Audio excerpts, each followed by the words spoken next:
You may disagree with this, but when it comes to luxury cars, to find the real gems, it's often best just to ignore the badge that's bolted to it. Actually, you know what? For us, a luxury item in general has to be so much more than just a fancy brand name. For example, some people out there would consider a cheap plastic toilet brush a luxury item the moment that Louis Vuitton stick their logo on it. That's just stupid. And bringing it back to luxury cars, look, it has to be something built of outstanding quality, offering a genuine sense of prestige, something that never lets you down, and continually confirms that the money you've spent equates to impeccable service and value. Basically, for $20,000, it has to be a car that not only feels amazing all of the time, it has to be reliable and affordable to maintain. So what are the picks? Well, you know what? Let's start with a Hyundai. Yeah, seriously, a Hyundai. We're referring to the 2014 to 2016 Genesis, which was designed and engineered to not only compete with, but to surpass luxury sedans like the BMW 5 Series, Mercedes-Benz E-Class, and Audi A6.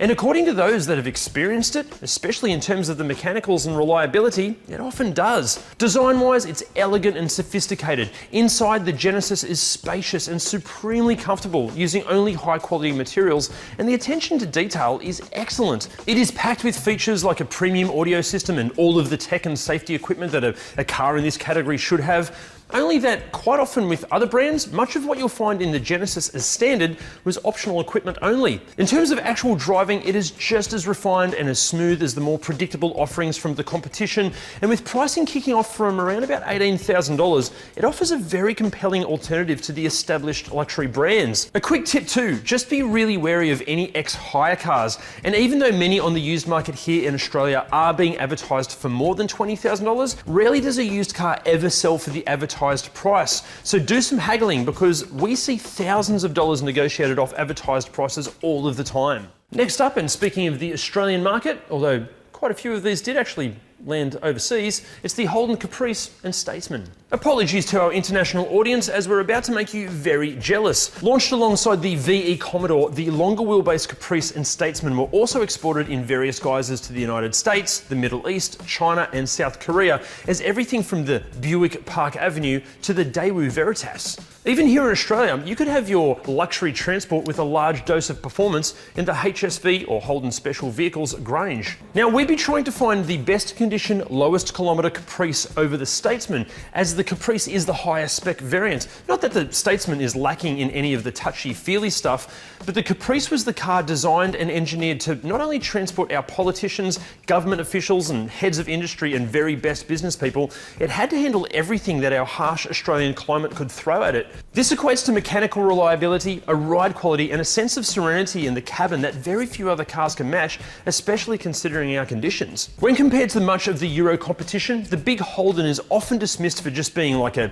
big fancy Commodore. But we argue, for this budget, the Caprice especially offers so much more luxury car for the money, providing both quality and quantity. But what if you can't get past like the image that comes with the Hyundai and the Holden?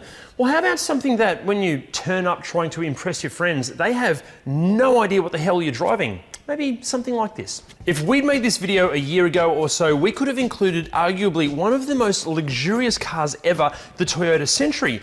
But even the cheapest examples are now asking well over $30,000. So instead, the next best thing is the Toyota Crown. Available across primarily 4 variants, from the Royal to the Athlete, the Hybrid to top spec Majesta.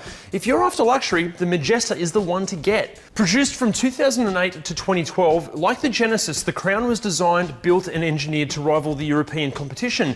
Only unlike the Hyundai, the big Toyota comes with decades of luxury car building experience, and yeah, it shows. See, where like an equivalent 10-year-old BMW, Audi, Jaguar or Mercedes these days can often rattle and squeak and the interior materials are generally well past their best, not to mention the long list of mechanical issues they all experience, the Crown, even with loads of mileage on the clock, is generally impeccable when it comes to longevity and reliability. Plus, if we're talking tech, calling the Crown innovative is a huge understatement. It was actually one of the first cars to feature a navigation and AI-based variable suspension system, adjusting the firmness of the suspension for the corners based on map data and change gears, shift timings and engine braking to suit. Plus, it was the first car to include a collision avoidance system with front side millimeter wave radar to to detect potential side collisions, and inside, it was the first Toyota to feature active noise cancelling technology. Honestly, this thing is amazing, and depending on the spec, you can have it with everything from a 4.6 litre V8 through to a 2.5 litre 4-cylinder hybrid, and on a set of aftermarket wheels, my god, it can look sexy. But look, what if you just must have something European? Well, look, at this budget, it is going to be bloody hard to find, and you are going to need some money left over for maintenance. It's one of these. While there are loads of post-1998 W220 and W221 S-Class available at this price point, look, unless you're a fan of hemorrhaging money and you love spending every waking hour stressing what the next failure of your car is going to be, guys, do not buy one of these pieces of shit. Mercedes cut more corners than a professional gift wrapper when they were developing the W220 and W221. And 20 years later, yeah, doesn't it show? Instead, if you just must have a Merc, or really anything European, we'd be steering you towards arguably the last truly great Mercedes-Benz model, the W140 S-Class. Over-engineered to a fault and built like a tank, the S-Class was the industry standard when it comes to luxury, and even 30 years on, is still a very special car. Now, we won't elaborate too much on this generation of S-Class in this video because guess what? We have made a full review video of the W140. The link is up there and down there. And also, guess what else we made? These t-shirts, which are available at ReDriven.com at the merch store. If you're an S-Class fan, go buy one. Even if you're not an S-Class fan, go buy one, because the more of these you buy, the more of these videos we can make. And finally, and look, I'm guessing many of you know what's coming next. We're talking luxury cars under $20,000. Could it be anything else? Of course not. Yep, Lexus. But which one? Well, you know what? We couldn't decide, so we've included two, the GS and the Grand Poobah LS. But let's start small and move our way up. The GS simply is incredible, and at this price point, you're going to be looking at the third generation 2006 to 2011 models, and for $20,000, you can land yourself in a mint condition example with well under 150,000 kilometers on the clock. This is arguably the car that kept the Euro alternatives on their toes at the time, with continual outstanding customer satisfaction survey and reliability report results. Even now, after more than 10 years, the GS isn't just bulletproof mechanically. The luxurious interior will outlast pretty much every other car in this class, short of maybe its bigger sibling, the LS. At this budget, the majority on the used market will be the third generation 2001 to 2006 models, and while they are outstanding, and like the GS, you can get yourself into a mint condition example with relatively low kilometers, we'd actually be on the hunt for early fourth generation models. These 2007 to around about 2010 models will potentially be showing more kilometers than what an equivalently priced previous generation is. But guys, it's a Lexus. It could have 500,000 kilometers on it and still be running perfectly.